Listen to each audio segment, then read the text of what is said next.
Live from SEC Media Days Digital Drive, Zac Blackerby, Darrell Dapprich. This is a quick edition of Locked on Auburn. Lane Kiffin just spoke to the media. We hinted at this multiple times leading up to Monday, but you just knew he was going to find a way to mention and bring up Hugh Freeze. Absolutely. I mean, he talked about how he was asked the question about the social media post, and he said there's nothing to it, that he loves. Right. He has a great relationship with Hugh Freeze. They have a fishing inside joke about fishing, which did not address the golf one that he did 2 weeks ago. Look, just take it what it's worth and throw it out into the garbage can, because nothing he said was accurate. It was basically saving face. And yeah, the fishing one I didn't feel like was, but it was the golf one. So we knew that was going to kind of come up, and good for the reporter that asked it. Yeah, he said it was an inside joke for the fishing. And then he said, wasn't about his golf game, but he made the comment, but it looks like that's going really well for him. Looks like it's working out really well for him. So again, there's always a little bit of a troll there. It doesn't surprise me. He doubled down on it a little bit. Didn't answer it as contrite as he did last year. Let's put it that way. When you asked him. Yeah, he was a little bit more just kind of avoiding about it. So it is what it is. Yeah. I mean, it just kind of confirms everything. Like, there's still this weird relationship between, I don't know if it's between Lane Kiffin and Hugh Freeze or Lane Kiffin and Auburn. I talked to somebody today that knows a lot about both schools and doesn't feel like it's an institutional thing.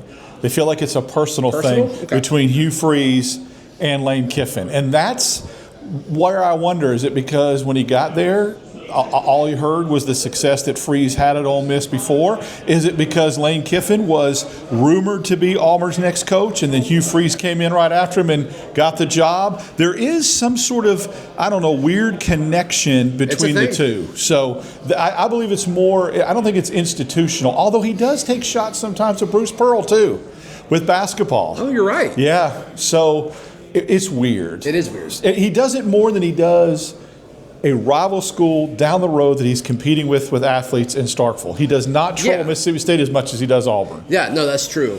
And is it because Mississippi State's just totally irrelevant and everything? Well, let me give you one more thing. A school that threw golf balls at him, he doesn't go after as much as he does Auburn. What does that tell you? Yeah, I mean, it's personal. No question. This very quick edition of Locked on Auburn brought to you by our friends at Game Time. Game Time's the best place to buy tickets. Doesn't matter what it's to. As we record this first day of Media Days, Beyonce is in town performing just a few miles from us. All-Star festivities for the MLB are this week. Game Time's perfect. If we want to go last second, you can get up to 60% off your purchase at Game Time. Just download the Game Time app. It's free. And then use promo code LOCKEDONCollege for $20 off your first purchase. Other things that Lane Kiffin said, and this is kind of where we were speculating, because I think this is the stuff that Auburn needs more people to do to kind of echo what Hugh Freeze and John Cohen said a few weeks ago. But, I mean, he kind of said a similar thing, about the salary cap, which is essentially what this whole thing is when you talk about the rev share. And he's saying other guys are getting offered more than what they're worth proportionate to the $20.5 million should be. So it does sound like Lane Kiffin and Hugh Freeze have been saying a similar message here. It's interesting. There are some things that when Lane Kiffin talks, you roll your eyes and you go, here it comes. This is one I was looking forward to him saying, where you're glad Lane Kiffin is outspoken, doesn't have a filter. Because I knew that he could be counted on to say, call it like he sees it, and said, there are some schools that are circumventing this cap. They're offering way above market value. Now, he said at the end of the day, and this is where it could come to be important, if you decide that you think that this revenue sharing, you're going to spend so much on this quarterback that he feels like may not be worth that much, that quarterback will now go to a school that traditionally five-star quarterbacks didn't go to. Sure. And then you're stuck holding the bag. So this is where this whole thing's got to work itself out. But I agree. He's echoing what Kenny Dillingham said at Big 12. What John Cohen and Hugh Freeze said. Some schools are circumventing it, and at what point do we come to find out who that is? Yeah, and I mean, is that something that we decide and we figure out on August 1st when these offers go out? Is this something where most of the coaches bring it up over the course of the week, and then you look at the few who maybe don't bring it up, and it's like, oh, do they feel like they're guilty? I don't fully No, and once again, like these coaches can be correct, and like let's assume that the rules are correct or whatever. But if it's not enforced, this has been my biggest thing. If it's not enforced, it doesn't matter. And so once again, like, is Lane Kiffin correct? Maybe. Is Hugh Freeze correct? Maybe. But if it's not enforced, then they're wrong. I've got a little prediction for you. Okay. You talked about more voices, and I agree with you 100%, needed to be heard and to speak up about this issue. The more you shine a light on it, the more exposure. Eli Drinkwitz is going to be one because he never pulls punches. In fact, I think he's more outspoken than Lane Kiffin is. Okay. He'll call it like he sees it. He says some things that sometimes come back to bite him. He'll be the one you watch that has the most to say about this revenue sharing thing and how schools are circumventing it because he's not bashful about that kind of stuff. Yeah. That's interesting. Missouri goes later in the week, I guess. I don't know what day, but that'll be interesting. Well, for sure. we have information that says that he was one of the most vocal at a meeting, at a conference call. Yeah. So I'm not really going out on a limb there, but he's also one that translates that kind of stuff at the podium and doesn't pull any punches. Well, and early on, it kind of felt like he was coming across as like a whiner. Right. But then he started winning, and it's like, okay, yeah, maybe he's legit. So he may be a champion for this, a voice that kind of keeps going with this. Yeah.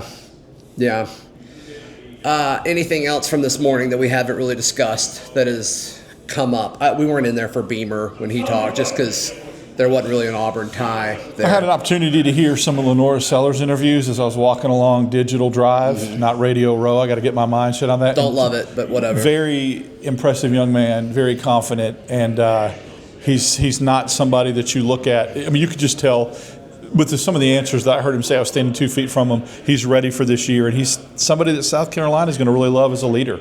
Yeah. Is he a top 2 quarterback in the conference for you? I believe so.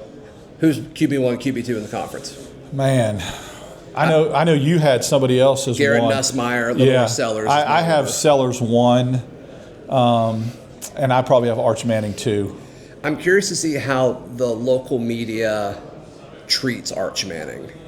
I just can't vote a guy who hasn't been a full-time starter that high. Yeah. And that's kind of my thought process with DJ Lagway as well. That's just how I view this voting. Is like I think Arch Manning is going to have a prime opportunity to succeed with his weapons and with Sark, but yeah, I just can't pick a QB over Lenora Sellers and Garrett Nussmeier right now. Very fair. I'm looking maybe at more ceiling, and I know what Arch has around him, and I trust Sarkisian as being quarterback whisperer. The pedigree is there, so it's always a crapshoot. You never know anyway. That's what these things are when you vote, and it turns out completely different at the end of the year. You're right. But that's who I would have. All right, please like the video. Please subscribe. We got more coming. This has been a special quick edition of Locked On Auburn.